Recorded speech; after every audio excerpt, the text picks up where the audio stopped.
Oi pessoal, tudo bem com vocês? Sejam bem-vindos de volta ao canal. Para quem não me conhece, o meu nome é Bruno Vilas e hoje eu vou contar mais um caso para você.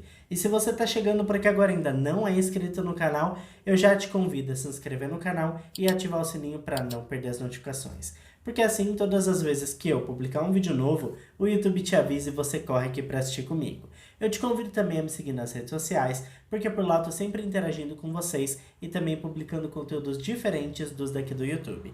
Gente, eu já vou pedir desculpa aqui no começo, se a voz estiver ruim ou algo do tipo. No vídeo passado eu disse pra vocês que eu tava com a sinusite atacada e logo depois me deu uma gripe muito forte. Aqui no estado de São Paulo tá uma loucura, uma hora esfria muito, outra hora esquenta e essa mudança de temperatura acaba comigo. Mas eu tô aqui firme e forte gravando pra vocês. E o que eu quero em troca, gente? Só deixa o seu like logo no comecinho, porque eu mereço, né? Tô gravando pra vocês até meio doentinho ainda, então deixa o seu like que ajuda muito na divulgação dos vídeos aqui do canal e também compartilha o vídeo com os amigos e também nas redes sociais, porque logo logo a gente vai bater 100 mil inscritos aqui no canal e vai ter a plaquinha pra colocar aqui no cenário. Mas agora, gente, vamos pro que interessa e bora pro caso de hoje.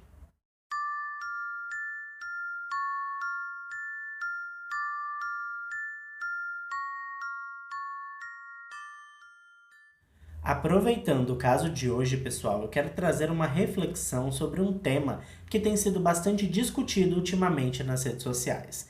Esse assunto, que envolve o amor de uma mãe para seus filhos e também de filhos para com suas mães, divide muitas opiniões, mas traz à luz um tema que na minha geração, por exemplo, foi um tema intocável. Eu gostaria que vocês deixassem nos comentários o que vocês pensam sobre isso. Uma mãe pode amar todos os seus filhos de uma maneira totalmente igualitária? Ou vocês acham que acontece sim de mães terem filhos preferidos?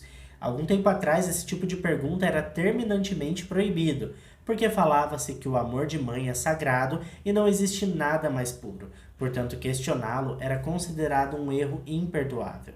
Eu vi alguns debates na internet recentemente, pessoal, em que de um lado existiam pessoas que afirmavam que dificilmente as mães amam os filhos com a mesma medida, e isso significa que geralmente elas têm sim suas preferências, mas por outro lado, algumas pessoas afirmavam que as mães dividem o seu amor e carinho, mas os filhos têm visões distorcidas sobre o direcionamento desses cuidados. Bom, gente, eu gostaria que vocês deixassem aqui nos comentários suas opiniões sobre esse tema e se viveram alguma coisa assim, ou se conhecem algum familiar ou amigo que se queixa ou se queixou de receber migalhas de amor enquanto outro familiar foi paparicado e abertamente preferido. Essa reflexão, gente, tem tudo a ver com o caso que nós vamos conhecer hoje e vocês vão entender o porquê. A Elizabeth Edwards foi uma mulher nascida no Reino Unido em 1967. Não se sabe muito sobre a infância e a adolescência da Elizabeth, mas o que se tem documentado é que em 1990, quando estava com 23 anos de idade, ela se envolveu emocionalmente com um rapaz. E dessa relação, ela teve sua primeira filha, que recebeu o nome de Mary Cottingham. Poucos anos depois, a jovem percebeu que o relacionamento com o rapaz não estava prosperando, então eles decidiram que o melhor a se fazer era cada um seguir com sua vida. Elizabeth empacotou suas coisas e mudou-se para a cidade de Spalding, que é um vilarejo pertencente ao distrito de South Holland, em Lincolnshire, que fica lá na Inglaterra. No ano de 2002, quando a Mary estava com 12 anos de idade, a Elizabeth começou a namorar outro rapaz, e desse novo relacionamento ela teve uma filha, que recebeu o nome de Kim Edwards. Cerca de um ano depois, nasceu a última filha, chamada Kate. Lamentavelmente, poucos meses depois, o pai das meninas foi embora e abandonou a Elizabeth com a missão de criar as duas meninas sozinhas. É evidente que ela contou com o apoio da filha mais velha, mas ela quem precisava levantar cedo e sair para trabalhar e conseguir o sustento da família. Alguns anos depois, ela acabou se envolvendo com outros homens, mas em todos os casos acabava virando violência doméstica e ela, no final das contas, acabou ficando sozinha por bastante tempo. Bom, cerca de 10 anos depois, quando a Mary estava com 21 anos de idade, ela acabou engravidando e saiu de casa para viver sua própria família. Ela se mudou para a região leste da Inglaterra, mais precisamente na cidade de Derby. Ela tinha um esposo e filhos, e a vida seguiu seu curso natural. Mas na casa da Elizabeth, por outro lado, as coisas estavam bastante estranhas. Ela sempre alegou que amava todas as suas filhas da mesma maneira, e o mesmo carinho que ela tinha com uma, ela tinha com todas elas. Mas não era exatamente assim que a Kim sentia. Desde pequena, ela se queixava para sua irmã mais velha que a sua mãe dava muito mais atenção para a filha mais nova, a Kate, do que para ela, que ela sempre era deixada de lado, que as atividades e responsabilidades da casa eram deixadas sempre para ela.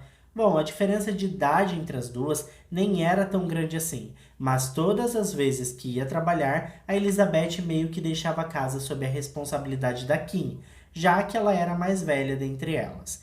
A Mary tinha se casado e ido embora viver sua própria vida, então a filha mais velha agora era a Kim. É documentado que desde pequena a relação da Kim com sua mãe não foi das melhores.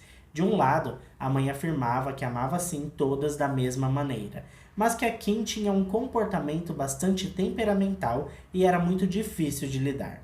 E do outro lado, a Kim acusava sua mãe de deixá-la de lado e preferir sua irmã mais nova. Aconteceu até um episódio quando a Kim estava com 6 anos de idade que deixou a relação ainda mais abalada entre as duas. No ano de 2008, quando a Kim estava com 6 para 7 anos de idade, ela estava muito brava e fazendo birra porque não queria obedecer às ordens da sua mãe. Após diversos minutos de gritaria, Elizabeth acabou se descontrolando e deu uma surra bem dada na Kim. No Reino Unido, as denúncias envolvendo maus tratos de menores têm legislações muito específicas e que obrigam as autoridades a agir rápido, e em poucos minutos os conselheiros estavam na porta da casa da Elizabeth. Isso aconteceu porque os vizinhos ouviram os gritos e choro das duas crianças e acionaram o serviço de bem-estar infantil. Após esse incidente, tanto a mãe quanto as duas filhas foram encaminhadas ao serviço social e passaram a visitar um psicólogo familiar regularmente. O profissional fez diversos aconselhamentos e chegou a documentar o ciúme que a Kim sentia da atenção que a sua irmã mais nova recebia. Mas ele considerou o sentimento bastante comum e não nocivo. Ele escreveu ainda que com o tempo as coisas iriam se encaixar, e poucas semanas depois o caso da família foi arquivado e tudo voltou ao normal. Bom, na verdade, normal não é a palavra correta para descrever o dia a dia dessa família, né? Conforme o tempo passava, a Kim passou a alimentar um profundo sentimento de desprezo por sua mãe e fazia todo o possível para deixá-la irritada e infeliz. Por outro lado, a Elizabeth começou a ficar bastante preocupada com a maneira hostil que sua filha passou a se comportar. Como eu disse para vocês, em algum momento dessa narrativa, a filha mais velha, a Mary, se mudou e foi viver sua vida. Mas ela conversava quase que diariamente com a sua mãe por telefone e ficou sabendo de como a Kim estava piorando seu comportamento a cada dia, e isso tudo estava tirando o sono da Elizabeth. Mas as coisas só pioravam e chegou ao ponto da jovem ameaçar fugir de casa por diversas vezes. E aconteceu até um episódio em 2013 no qual ela ligou para a assistente social gritando que sua mãe tinha tentado tirar a sua vida. A assistente perguntou o que tinha acontecido e ela afirmou que a sua mãe tinha tentado estrangulá-la. É evidente que Elizabeth negou ter atacado sua própria filha daquela maneira e, em paralelo, na sala do lado, a filha mais nova, a Kate, que naquele momento conversava com outra assistente social, também afirmou que não tinha acontecido nada do que a Kim estava acusando e que as duas haviam apenas discutido. Algum tempo depois, a Elizabeth encontrou uma carta de suicídio e resolveu solicitar a ajuda da assistente social para conseguir uma avaliação psiquiátrica completa de sua filha. Após todas as análises concluídas, o resultado foi de que Kim não tinha nenhuma doença mental e também nenhum distúrbio que justificasse seu comportamento. E como nada é tão ruim que não possa piorar, né, gente?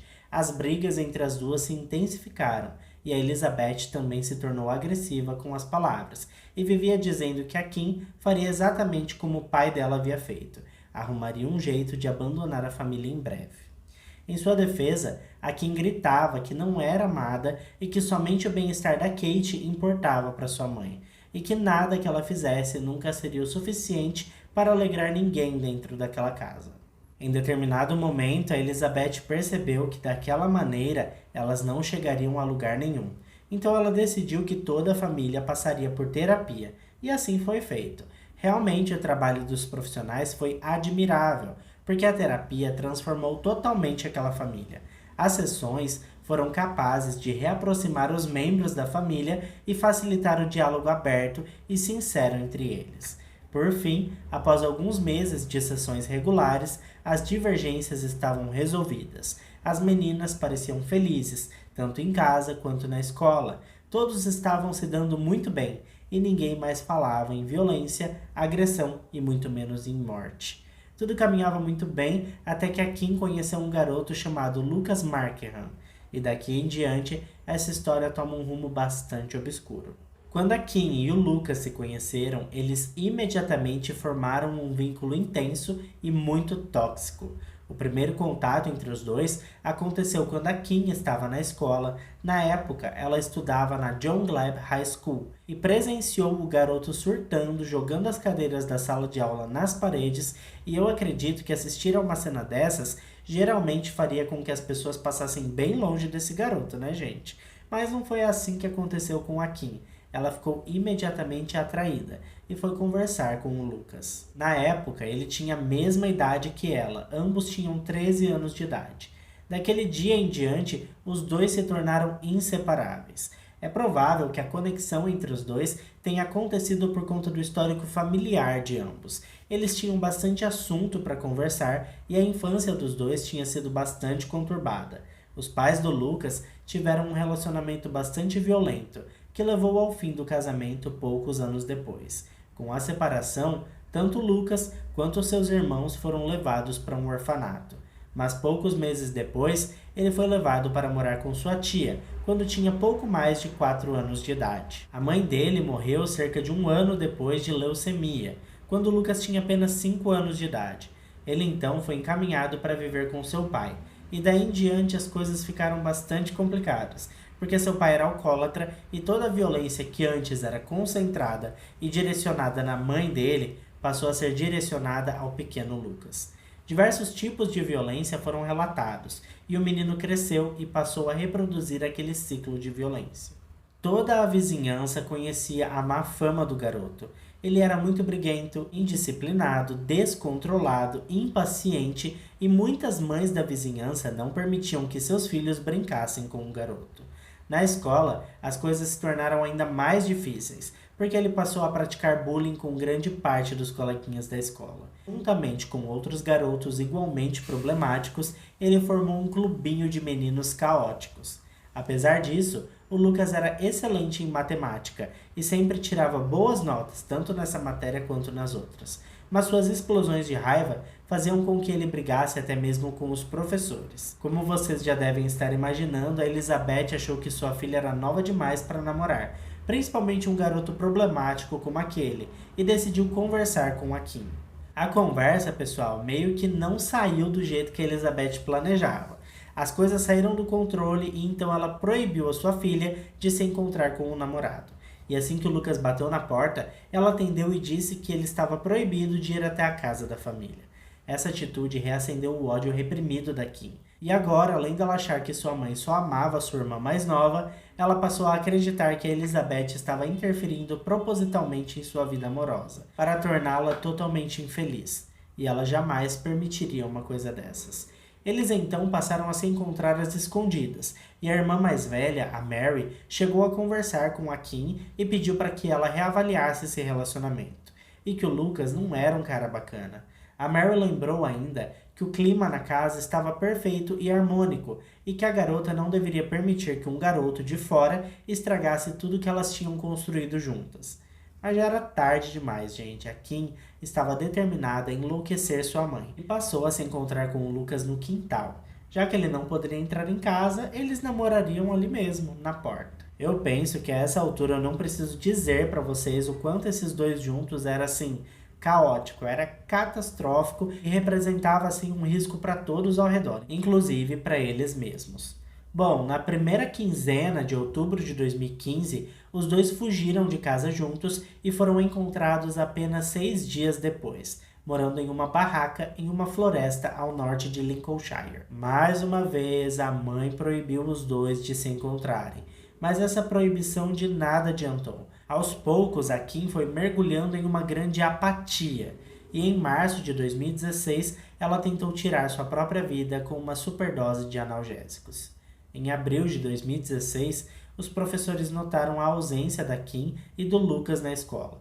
A essa altura, os dois estavam com 14 anos de idade e todos no bairro conheciam a história deles. Sabiam que eles tinham fugido de casa e ficaram 6 dias morando em uma barraca no meio da floresta. Os colegas dos dois logo suspeitaram que eles tinham fugido de novo e estavam escondidos em alguma floresta da região. Mas essa hipótese não fazia muito sentido para os professores. E como faltas injustificadas não são bem-vindas nas escolas do Reino Unido, a coordenação foi comunicada da ausência dos jovens e então foi relatada aos policiais. O Conselho de Menores, junto com a polícia, esteve na casa do Lucas e ficaram sabendo através de uma tia dele que ele estava desaparecido, mas o seu pai nem se preocupou em comunicar às autoridades. Os policiais então ficaram sabendo do relacionamento dele e decidiram fazer uma verificação na casa da Kim. As autoridades foram até a casa e notavam um movimento dentro da residência, embora ninguém tinha atendido a porta quando eles bateram. Sem saber qual era a situação dentro da casa e levando em consideração o histórico da garota com sua mãe, os policiais decidiram arrombar a porta. E assim que eles entraram, eles deram de cara com o Lucas sentado no sofá assistindo TV. Eles então perguntaram o que tinha acontecido, e o Lucas respondeu apenas que eles deveriam ver com seus próprios olhos. Nesse meio tempo, o namorado da Elizabeth, chamado Graham Greene, ficou sabendo do alvoroço e ligou para Mary, informando que algo horrível tinha acontecido na casa da família. Assim que os policiais chegaram no andar de cima da casa, eles encontraram os corpos da Elizabeth, que na época estava com 49 anos de idade, e também a Kate, que estava com apenas 13 anos. As duas estavam em suas camas e tinham sofrido golpes de faca. No momento em que elas foram encontradas, não havia nada que pudesse ser feito. Foi declarado que as duas já estavam sem vida. Tanto a Kim quanto o Lucas foram algemados e levados sob a suspeita de assassinato. E no exato momento em que a Mary estava chegando na casa, ela viu sua irmã sendo levada pela polícia. E em poucas horas o assassinato ganhou as manchetes de todo o Reino Unido e também do mundo. Os dois se tornaram os mais jovens assassinos do Reino Unido em abril de 2016. E o Lucas rapidamente se declarou culpado nos dois casos. E é por isso que nós saberemos em detalhes o que aconteceu naquela casa, porque o Lucas contou tudinho. Já a Kim, obviamente, se declarou inocente e preferiu ir a julgamento. Os investigadores colheram os depoimentos e começaram a investigar as duas mortes para montar um caso para a promotoria. E eu vou contar para vocês tudinho o que aconteceu bem agora. Bom, a primeira coisa que precisamos dizer é que a Kim não estava nada feliz com a ideia de não poder namorar o Lucas. Afinal de contas, ela dizia para suas amigas que ele era o príncipe encantado que ela sempre tinha sonhado. O Lucas admitiu mais tarde que ele não suportava mais a Elizabeth se metendo no relacionamento dos dois e falou com a Kim que a única maneira de resolver aquela situação seria tirando ela da vida deles. A Kim levou bastante a sério aquela ideia e garantiu para o Lucas que ela estava dentro e que eles precisavam marcar de conversar isso com mais calma. Eles então se encontraram no McDonald's e bolaram um plano detalhado de como tudo aconteceria. Os dois tentaram por 2 vezes e falharam. Tanto na primeira quanto na segunda vez, a Kim acabou dormindo e não percebeu a chegada do Lucas, e por isso ele não conseguiu entrar na casa. Ele até imaginou que ela tivesse desistido e provocou a garota dizendo que ela era fraca demais para cumprir o que tinha prometido. A Kim ficou muito irritada com a provocação e marcou com ele uma nova data. Na noite do dia 14 de abril de 2016, o Lucas saiu de sua residência carregando uma sacola com 4 facas de cozinha. E assim que chegou na casa da Kim, ele bateu 3 vezes na janela dela. Esse era o código secreto combinado entre os dois. O acesso escolhido foi a janela do banheiro, porque era mais fácil para ele pular. O Lucas então entrou e foi até o quarto da Elizabeth, que estava dormindo tranquilamente e sem imaginar o que ia acontecer, né? O Lucas então avançou sobre ela e atingiu ela no pescoço, antes de sufocá-la com o travesseiro. De acordo com a perícia, a vítima acordou no meio do ataque e lutou por sua vida. Mas ele era muito mais ágil e aquela batalha já estava perdida. Toda essa movimentação teve duração de cerca de 10 minutos. O plano inicial era que a Kate seria uma tarefa para Kim, porque afinal de contas a ideia de atacar a irmã tinha sido dela. A Kim explicou muito tempo depois, em uma entrevista, que não sentia ódio de sua irmã, mas achou que seria melhor que ela morresse também, porque não seria justo que ela fosse criada sem a presença do pai e sabendo do falecimento da mãe.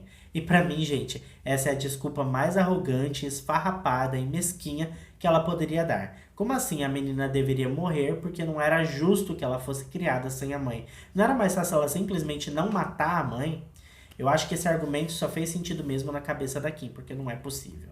Bom, mas o que de fato aconteceu foi que a Kim teve um ataque de pânico depois de ver a sua mãe sucumbir daquela maneira cruel após alguns minutos lutando por sua vida, e decidiu que o Lucas ficaria com a tarefa de ir até o quarto da Kate. E assim foi feito. O Lucas entrou apressadamente no quarto da Kate e a atacou da mesma maneira. Após golpeá-la, ele a sufocou com o travesseiro. O casal de monstros tinha planejado tirar a própria vida após o ataque, mas a Kim não conseguiu seguir com o plano. Ela achava que os dois eram jovens demais e ainda tinham uma vida toda pela frente, e nada mais justo que eles fossem livres e felizes a partir daquele momento. Portanto, os dois foram para o chuveiro, tomaram uma ducha bem quentinha e reconfortante e em seguida desceram para o andar térreo, onde encontraram bolos e doces na cozinha que Elizabeth tinha preparado naquela manhã para suas filhas. É ou não é de cortar o coração, gente? Os dois então ligaram a TV e assistiram à saga Crepúsculo, que são filmes baseados em livros que contam uma história de amor proibido entre um vampiro que brilha no sol e uma garota mortal. Aliás, pessoal, esse caso ficou bastante conhecido como os Assassinos do Crepúsculo.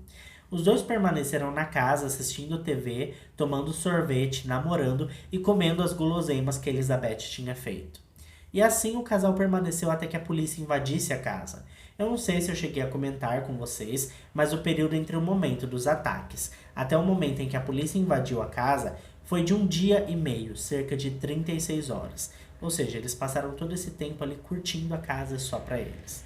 Durante todo o interrogatório, tanto a Kim quanto o Lucas se mostraram tranquilos e não demonstraram nenhuma emoção, e muito menos remorso. Inicialmente, a defensoria entrou com um pedido para que a identidade dos dois fosse preservada, mas a Suprema Corte recusou o pedido em 8 de dezembro, e dali em diante a grande mídia teve acesso a todos os dados sobre o caso, como depoimentos, entrevistas, detalhes das investigações e tudo mais.